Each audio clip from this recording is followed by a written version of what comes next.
All right, so today we're doing something a little different. We're taking a deep dive into the early days of Hollywood. Ooh, exciting. Yeah, it is. Our listener wrote in, and they were super curious about that whole Hollywood dream thing. Right. Everyone's heard of it, but what did it actually look like back then? How did it all begin?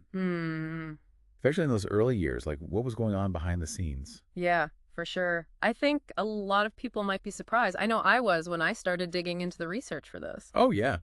What kind of surprised you? Well, we always think of those big Hollywood moguls, right? Calling the shots, living the high life. The cigar-chomping stereotypical image, yeah. Exactly. But it turns out the real power players were often, get this, East Coast bankers. I'm bankers.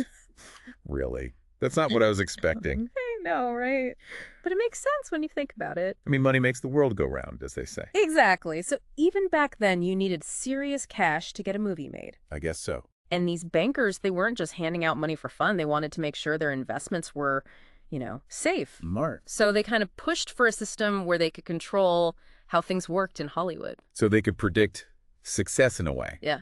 Guarantee it as much as possible. Exactly. Which is how the whole studio system came about. The studio system. Yeah. So this is where studios had their hands in everything, right? From picking the scripts to hiring the actors. All the way to owning the theaters where the movies were shown, the whole shebang. Wow, so they controlled every step. Yep, pretty much. And wasn't that kind of happening all over at that time? Oh, absolutely. Like in the 1920s, there was a huge trend towards conglomeration, not just in movies, but across all sorts of industries. Right, like a consolidation, kind of. Exactly. Everyone wanted to be bigger, more efficient, make more money. So Hollywood, it was really just following that trend. Interesting stuff. So I have to ask, knowing now how money-driven everything was, did it change how you viewed the whole Hollywood dream? Oh, yeah, totally. Like, I thought it'd be all about creative passion and taking risks, but it was way more business-minded than I expected. I guess you have to be to stay afloat. Right. Obviously, art and entertainment was important, but at the end of the day, it was a business. That makes sense. They had to figure out how to make this whole movie thing sustainable, how to actually build a whole industry around it. Which, I mean, they obviously succeeded. Oh, yeah, for sure. And it wasn't just a success in America either. It went global. That's right. We saw how other countries kind of copied the Hollywood model. Yeah, they did. It was fascinating to see that ripple effect. Other countries were all eager to jump on this movie bandwagon, and they looked to Hollywood to figure out how to do it. Yeah, like we read about how similar studio systems popped up all over the world.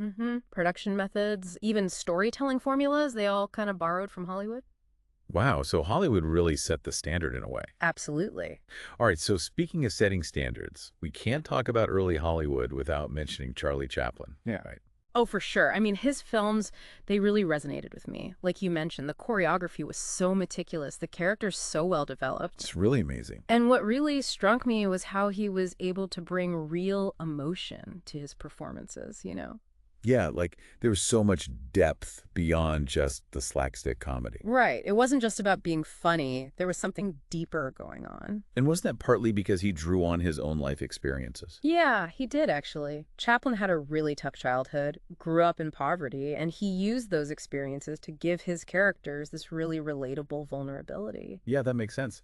It made his characters feel so real and authentic. Exactly. And that's what allowed him to tackle some pretty serious social and political themes, even in his comedies. Oh, for sure. Like, Yeah. take The Great Dictator. Yeah. I mean, that film came out in 1940, right at the start of World War II. Talk about timely. And there he was, satirizing Hitler and fascism. It's amazing, right? He was using humor to fight back against tyranny. Yeah, it really shows you the power of film. Absolutely. So I have to ask, after all this research, seeing how these films were made, did it change how you watch movies now?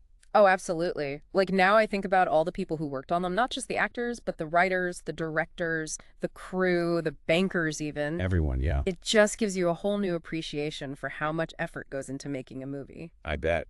And speaking of movies, I have to ask about that amazing watch list you've put together. Oh, yeah. I'm excited to dive back into these. We've got The Thief of Baghdad, Yeah. directed by Raoul Walsh. A classic. 1 Week, that hilarious Buster Keaton film, co-directed by Edward F. Klein. I can't wait to see that one again. And of course, Chaplin's masterpiece, The Great Dictator. A must see. Then we have the documentary realism of Nanook of the North. Such a groundbreaking film for its time. The House is Black, a really powerful and poetic Iranian film. That one is going to be really interesting to revisit. And finally, we have Erich von Stroheim's epic Greed. Definitely a challenging watch, but so worth it. What an incredible lineup. So as we wrap up our deep dive into early Hollywood, what have we learned? Well, it was quite a journey, wasn't it? It was. We've seen how this incredible industry came together, how it was a mix of creative vision, business savvy, and a whole lot of money. Right, and that drive to succeed, that's what pushed Hollywood to become this global phenomenon influencing filmmaking worldwide. Exactly. We also saw how this drive for control led to the development of the studio system, which shaped the industry for decades. And of course, we can't forget those early pioneers like Chaplin who used their art to speak to the world, to make us laugh and think. Absolutely. So knowing now how this Hollywood dream really began, it makes you wonder, right? I'm curious too. Has the industry stayed true to those original elements, or has it become something totally different today?